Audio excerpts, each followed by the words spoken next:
Starting a business can seem like a daunting task, unless you have a partner like Shopify. They have the tools you need to start and grow your business. From designing a website to marketing to selling and beyond, Shopify can help with everything you need. There's a reason millions of companies like Mattel, Heinz, and Allbirds continue to trust and use them. With Shopify on your side, turn your big business idea into... Sign up for your $1 per month trial at shopify.com/special offer.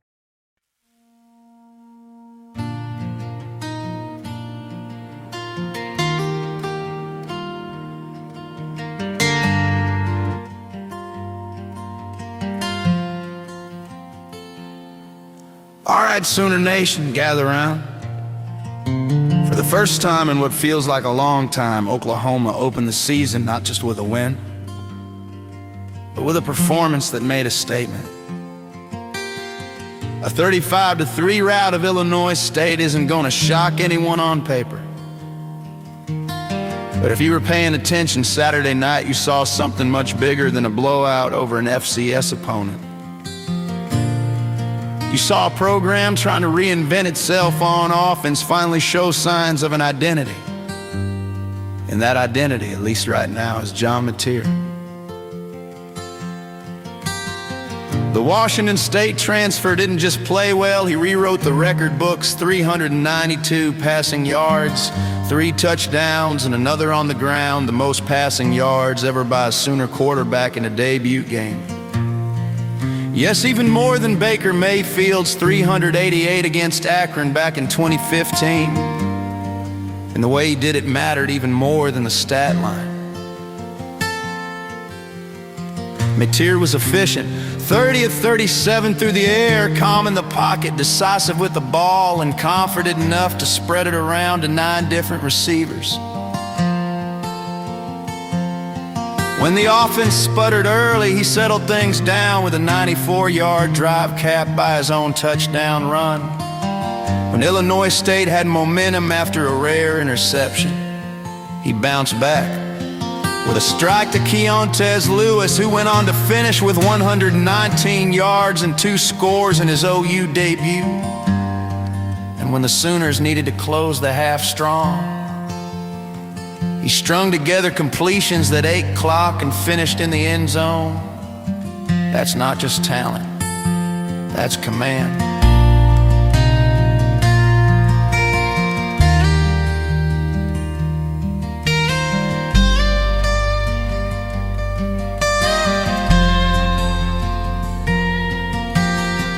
Brent Venables was quick to point it out afterward. Outside of the one ball Mateer forced into traffic, his decision-making was sharp.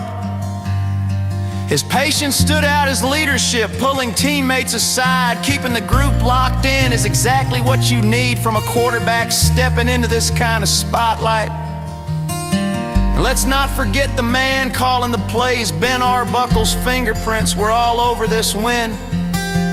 Motion, spacing, tempo, concepts that gave Mateer clean windows and let guys like Deion Burks and Lewis create chunk plays downfield. Arbuckle didn't try to show off the whole playbook in week 1, but what he did show was balance, rhythm, and confidence. It looked like a system built for this quarterback. Now here's where it gets interesting. Because while the offense hummed through the air, the ground game still a concern. Only 103 rushing yards on 32 carries. That's barely 3.2 yards per attempt. Some of that is injuries up front with key linemen out. Some of it's still trying to figure out who the feature back is.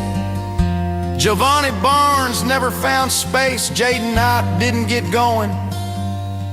Freshman Torrey Blaylock provided a spark with a touchdown, but left with a shoulder injury. Against Illinois State, you can get away with it. Against Michigan, that's another story.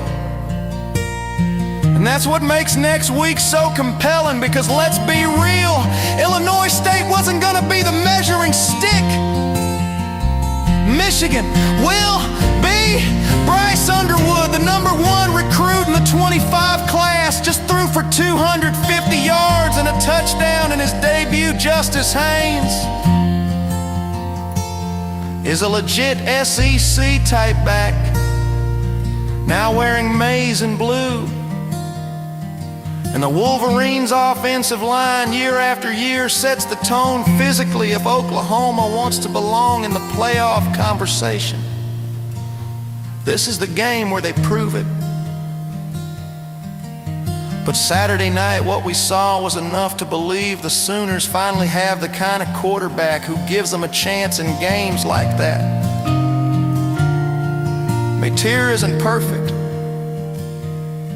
At 6'1", he'll always have to find throwing lanes over the middle, but his athleticism, that deceptive speed, that running back build, and his arm talent are real.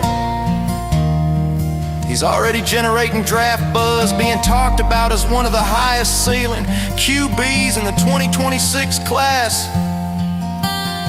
That's what elite quarterbacks are, exceptions. And for once, Oklahoma looks like it has one of those exceptions. So what did we learn? We learned that Oklahoma's offense has found its guy. We learned that Ben Arbuckle has a system that fits, and we learned that while the run game and offensive line are still a work in progress, this is not the same. Sooners team we watched stumble through growing pains last year. Now comes the real test, under the lights against Michigan. And if Saturday night was a preview, Sooner Nation, we might just be in for something special.